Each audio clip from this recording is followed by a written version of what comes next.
amazing pitching, and Brandon Drury led the Reds to an opening day win, just like we drew it up. Well, kind of. Also, I don't ever want to see Joey Votto not be mic'd up again.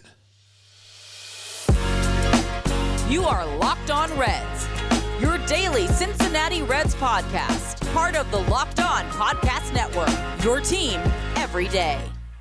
You are Locked On Reds. Thanks for making Locked On Reds your first listen of the day. We are part of the Locked On Podcast Network, and we are free and available on all platforms. I'm Stephen Offenbaker alongside Jeff Carr, and we have a passion for baseball. We have a passion for the Cincinnati Reds, and we have turned that passion into information for you. On today's podcast, we break down the Reds' opening day victory in Atlanta. That's right. The Cincinnati Reds are 1-0 and in first place. We're going to talk about Joey Votto and his involvement in one of the best half innings of Reds baseball ever to be broadcast. Then Jeff and I are going to take a look ahead at the weekend and the rest of this series with the defending world champion Atlanta Braves. Jeff, let's jump right into this and talk about a Reds victory. The Cincinnati Reds went out and did what I said they were going to do when we did our crossover with the Locked On Braves people, and Tyler Mahle was Road Mahle. He did a thing. He went out, he threw 5 innings, only gave up 3 hits, allowed 1 run, and it was unearned. 2 base on balls, 7 strikeouts, and a cool 0.00 ERA for the win. That is what the kids call sexy, Steve. And actually, when you talk about the fact that they won, hey, first place, you can't go wire to wire if you're not wire on day one. And hey, they're wire, so that's pretty good to me. I love the pitching, though. And Tyler Mahle, I'll actually take a little bit of blame on this because I think the third inning when he struggled, it was either the third or the fourth, that he struggled and threw like 25 pitches. That's on me because after he got like the first out in that inning, he only had 29 pitches, and I'm just like, dude's being pitch efficient. Sorry, guys. Sorry. But that was still an amazing outing from him. He had guys guessing. He had dudes looking silly up at the plate. They were swinging through that fastball up in the zone, including Matt Olson, who every time he came to the plate, it felt like Carl Ravitch was telling me how good he was at hitting a high fastball, and David Cohn was telling me how good he was at hitting the high fastball, and Tyler Mahle was thinking to buy him. So I love to see that. And then the bullpen as a whole. I mean, Steve, this bullpen coming into the season had a lot of dudes that I was hearing from Twitter. I mean, and I know Twitter is the best manager of baseball teams. There was a lot of non-MLB talent on this bullpen.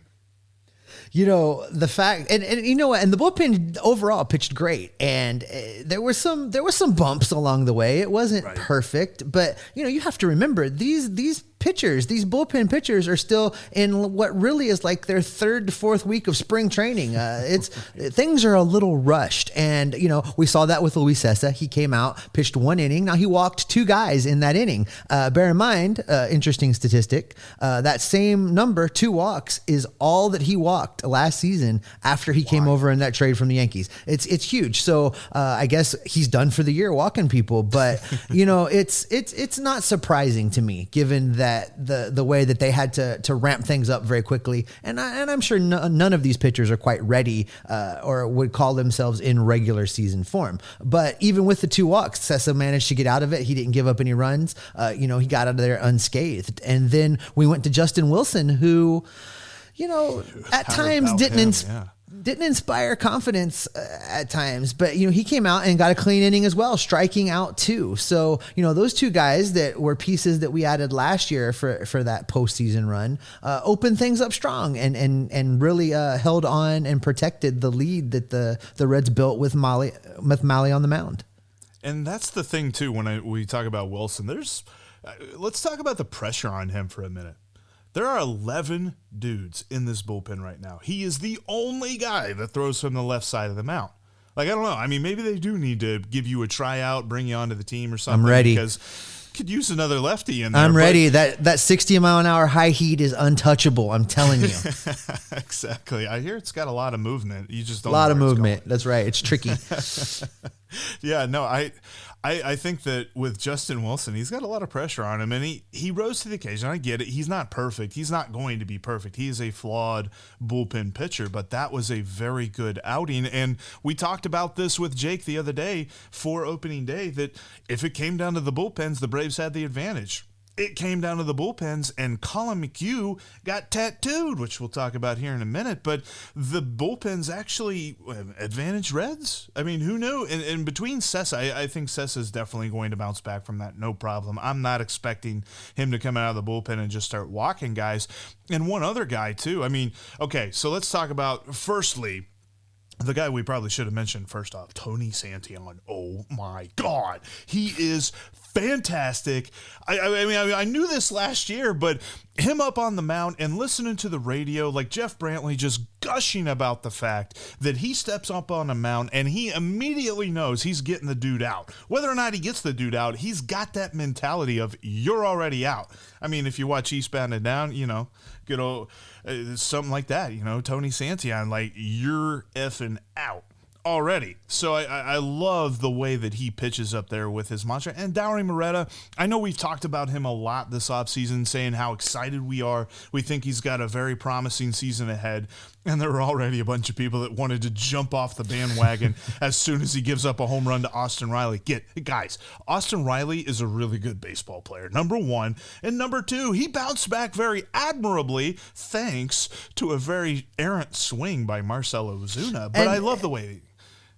Yeah, go ahead. Yeah, I mean, and I know you loved it, the way that he battled. And talking about Santillan for just a minute, that is an angry dude on the mound. And I'm just tell you what, I'm not even facing him, and he scared the hell out of me watching him pitch. I mean, he is unafraid, and I'm there for every pitch of it, let me tell you. And as far as Dauri Moreta goes, listen, we talked about this as we were trying to kind of build out what this pitching staff was going to look like with all of these young arms. There's going to be moments like what happened to Dauri Moreta. He let one get away from him. He made a mistake. He walked a guy and then made a mistake. And just like that, you lose a couple runs. But what I was really impressed with is, even though Osuna really swung at a bad pitch, I mean, that's what good pitchers do, is good pitchers get good hitters to swing at bad pitches. And that's exactly what he did. And he goes out there and, unrattled after giving up a couple runs, faces Osuna, unafraid, gets the out. And then right after him, here comes Albies. And again, unafraid, he goes and gets him. So, is there a positive to come from that negative? Yes. The positive is that Moreta kept his cool, he kept his composure, and he dug in, and he got out of that inning without letting any more damage be done. And I love everything about how this bullpen unfolded. While there are still concerns, obviously, one day is not going to turn around our entire thought about, okay, this bullpen is now good, we don't have to worry about them. Guess what? There's like a lot more games left. I don't know if you guys know this or not. But, while there's still concerns, yesterday showed that they can hold their own.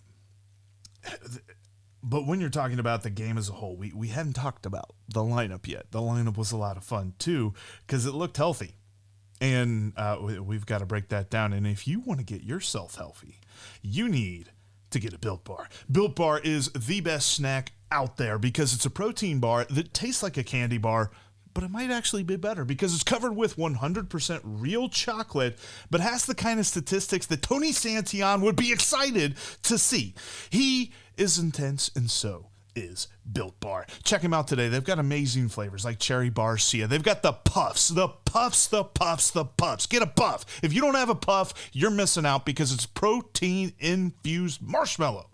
What? Yeah, marshmallow that has protein in it. I don't even know how that exists. It's a thing. Built Bar figured it out. Go get one today. They've got coconut marshmallow. They got banana cream pie marshmallow. They've got an amazing one. I love Churro Puff. If you haven't tried Churro, it's like a cinnamon toast crunch marshmallow. And it's amazing for you. Average 130 calories, up to 17 grams of protein. Plus, you've got the kind of carbs and sugar content that's going to make any macro counter super happy. So what are you waiting for? Go to Built.com today and use the promo code LOCKED15. You'll save 15% off your next order. I'm telling you, you're going to get healthy, but you're not even going to realize it because it's going to feel like you're eating candy. Built.com, promo code LOCKED15. Check out Locked On MLB Prospects after you're done listening to us today. Lindsey Crosby will keep you informed on the minor leagues, which, by the way, it's Dayton Dragons opening day. Heck yeah. And college baseball as well. Locked On MLB Prospects is free and available on all platforms. Also, make sure you're following us on Twitter. You can follow me at Jeff Carr with 3 Fs. And you can follow Steve at S. Offenbaker, 2 Fs on that one. And you can follow the show at Locked On Reds. Also, make sure you're subscribed right here on YouTube. Thanks for watching us, by the way. You get to see our smiling faces and how intense we are at this because we've been talking about how awesome the pitching's been. We haven't even mentioned the hitting. The hitting had a very good day. And, Steve, it was against the lefty. We talked about what are they going to do? What are they going to do? Oh, the lefties. Oh, the problem with the lefties. Well, they just went out and shut us all up is exactly what they did. They 6 runs. They put up 6 runs. And, for me, the way that they put up those 6 runs, Jeff, was kind of exciting because, you and I talked off air that those are the types of games that when we're on the losing end of them are the most infuriating games because a lot of what the Reds did was put together with get them on, get them over, get them in with dinks and dunks and bloops. And, you don't get a lot of those games, but when everything goes your way, it's fun to watch. It definitely is. And I was looking at Baseball Savant. It's nice to be back on Baseball Savant and seeing like pictures of players and all that other stuff. But on Baseball Savant, 4 of the Reds' 10 hits were all in the blue exit velocity category, i.e. they were under 70 miles an hour on the exit velocity. Those are the kind of numbers that when other teams are doing that to us, we are just frustrated to no end because we're like, oh my gosh. I mean, you're talking about some dudes that were just taking advantage of holes in the infield defense. Nice little singles, little seeing eye ground ball singles to the outfield. I mean, even Aristides Aquino, we like to bash him. He had some struggles with the curveballs again, but he went the other way on a single. He beat the shift. That's what you got to do. And Mike Moustakas as well. He had a little dink single that, they were, I think it was Swanson dove for it and actually had the glove on it and it kind of trickled out of the glove. And so they still gave him a single because he had to really range over for it. But that's the kind of hit you need for a dude like Moose that needs to bounce back. But obviously we've got to start with the man of the hour, Brandon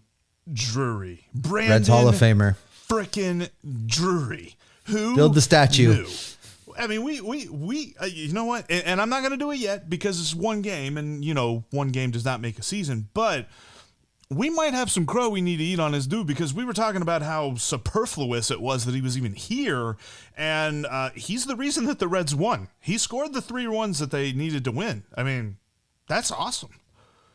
On the broadcast, they mentioned that he had some big moments in the pinch hitting role last season.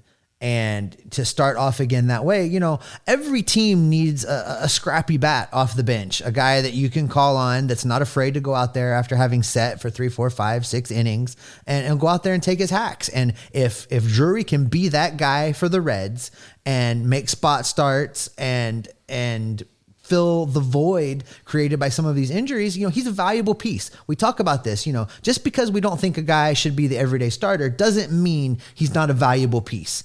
And if Drury can continue to go out and do those kinds of things, he's a valuable piece for this baseball team. Absolutely. And not to be outdone, and kind of like you mentioned earlier, this is still technically like the 4th week of spring training for these guys, so we didn't get to say this enough during spring training. Kyle Farmer, best shape of his life. Holy crap, that dude is ripped. And he put in some work. He really did. And if you had him as the first RBI of the season, hey, if you had him as the first RBI of the season, if you had Brandon Drury as the first home run of the season, first of all, what are tomorrow's winning lottery numbers? And second of all, why? Why on earth would you make those picks? But hey, here we are. Another thing I was excited to see from the offensive side of things, Jeff, was Joey Votto going out and making great contact, ripping through the shift and getting a single to right field. And then, while we're talking about Joey, that half inning of him mic'd up on defense, for me, was one of the single most enjoyable half innings of broadcast Reds baseball I have ever watched. I was just totally locked in for the TV. It was time to get ready to go to work, and I could not move from the couch because I did not want to miss what Joey Votto was saying. It was fantastic.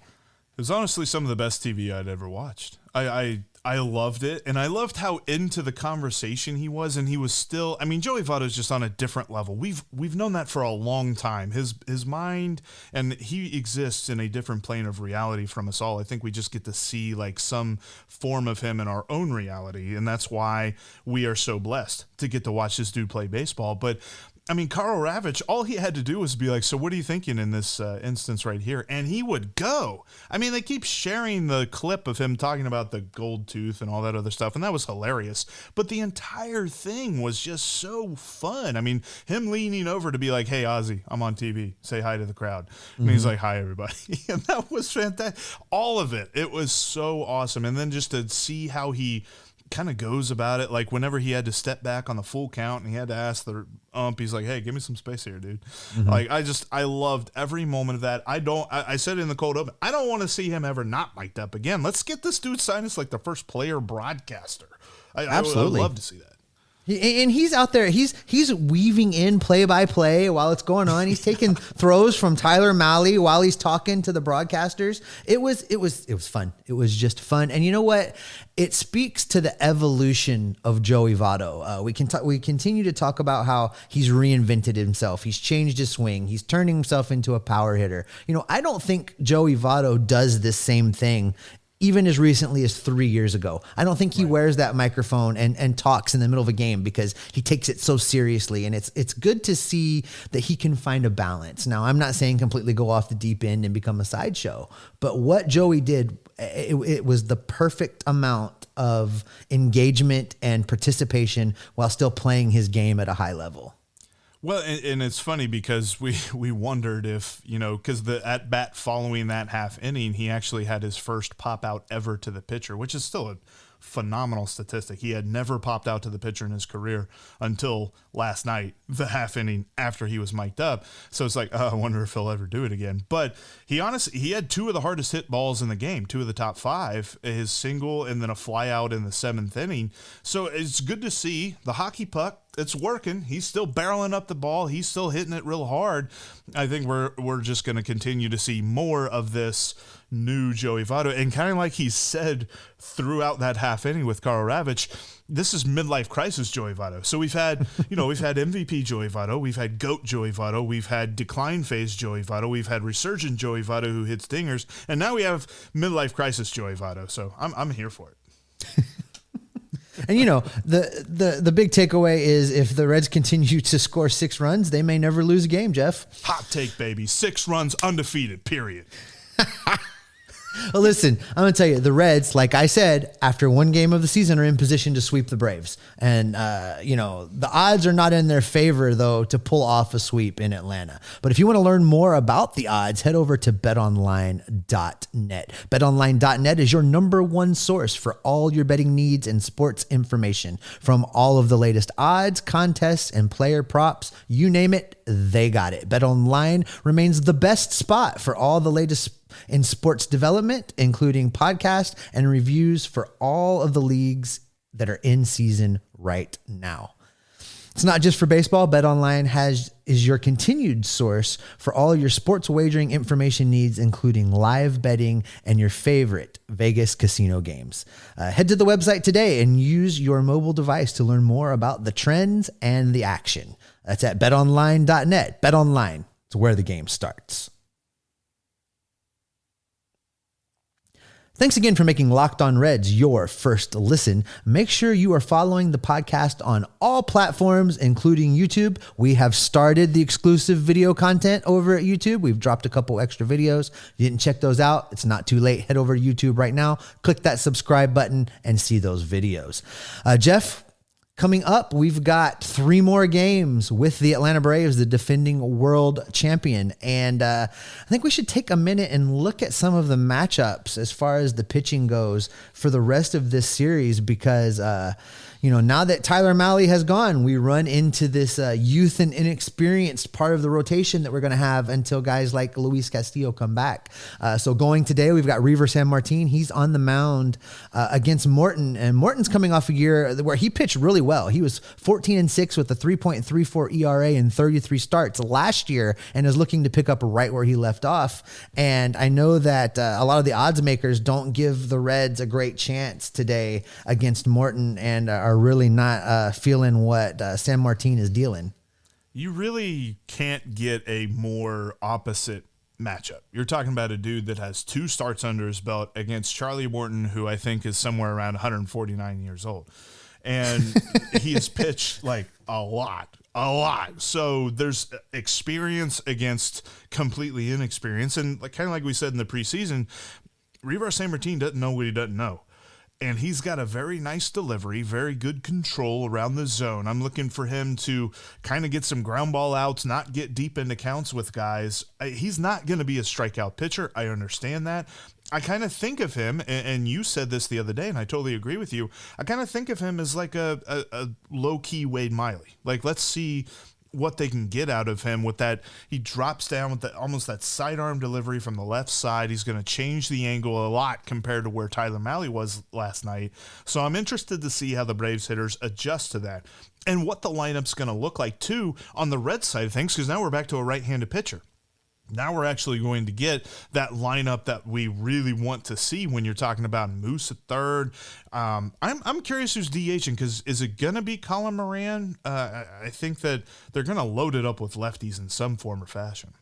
I think Colin Moran probably is the logical choice there, but I've learned already to not try too hard to figure out exactly what David Bell is thinking, because I usually guess wrong. But I think that that's probably a safe bet to just kind of see how this lineup responds. And it's going to be interesting over these next 3 games to kind of see how Bell does seesaw things on a day-to-day basis and keep everybody involved and get everybody at bat, because, there are going to be a lot of platoons, and there have to be a lot of platoons for that lineup to continue to be successful and put up the 6 runs a game that you say we need to be undefeated.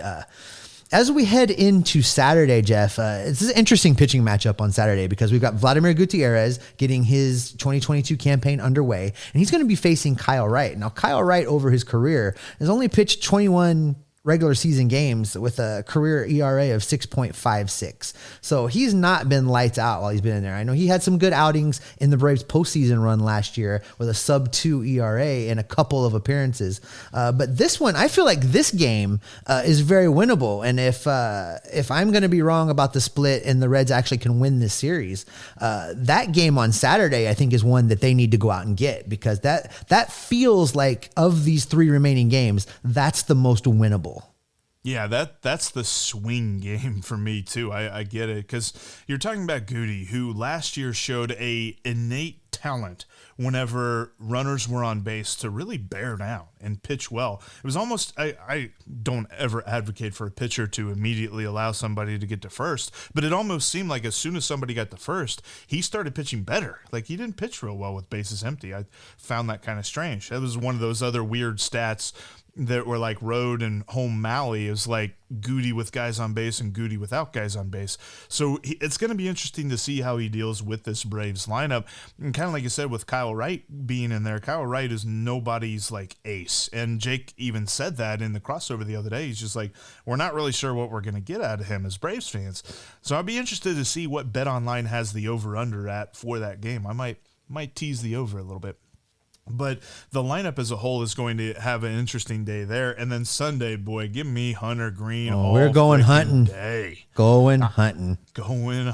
I cannot wait for his debut. It's going to come up against Ian Anderson, a dude who, if you remember the ridiculous 22 innings of the 2020 playoff run for the Cincinnati Reds, Ian Anderson, they couldn't figure him out. So I'll be interested to see how they can play in that game, because like you said, that's a game that we kind of figure there might be a little bit of an advantage for the Reds if they can get up on Anderson early. I mean, what they did in opening day, if they can get up on teams early and give their pitcher a little bit more comfortability, especially when you're talking about Goody and Hunter Green and Reiver San Martin, then they're really going to be in a lot more of these games than we thought. And listen, Ian Anderson is human. Now he's a good pitcher and he has success. But listen, last season he was 9-5 with a 3.58 ERA and 121.1 innings pitched. Now that means that he was more successful more often than not. But teams can get to him. You can have success against him. So I think that you hit the key right there. They need to get out on him early. They need to give Hunter Green a lead in that game so that Hunter Green can go out there and just work the magic, pitch smooth, not try and overthrow, and just do his thing, and put Hunter Green in a position to be successful, to keep the rookie from trying too hard in his major league debut. I agree. And one other thing, too, about this weekend is opening day, we did not see the Braves A lineup with their bullpen. That was kind of one of the reasons that I think that the Reds had the advantage, because the Reds did roll out their A squad. I mean, obviously without Lucas Sims being healthy, but the Reds threw out the A squad. We didn't see Tyler Matzik. We didn't see Kenley Jansen. So when those guys come out, how much are they going to shut him down? And you know what? Also, and we forgot to do this, but Spencer Strider, what the heck? I mean, that dude, he absolutely worked the Reds lineup for 2 innings. So that's something to watch too. Like, if the Reds don't get up early, then what's that bullpen going to do to this lineup? It's going to be an interesting weekend to watch. I mean, all things are good when you win on opening day. So feelings are high. It's easier to see a split for sure, but hey, can they win this 4-game series? Because if they come out of this 4-game series 3-1, there's going to be a lot of people going, huh? Oh, okay. I like it. Like we've been saying all along, this team is better than everybody really thinks they are. And it's going to be fun to watch all season long. And you're going to want to make sure that you tune right here, because we have got you covered every single day talking about this Reds team. And also, Steve mentioned some bonus content coming up here in a little bit. I've got some awesome stuff coming up on the YouTube page. I got the chance to talk with Connor Phillips, who is the opening day starter up in Dayton, and I got to talk with Reese Hines. A couple of 90-second.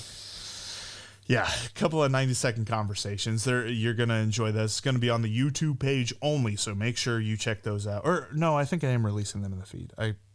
Anyway, I should have had that thought better fleshed out. Anyway, they're coming. Get ready for them.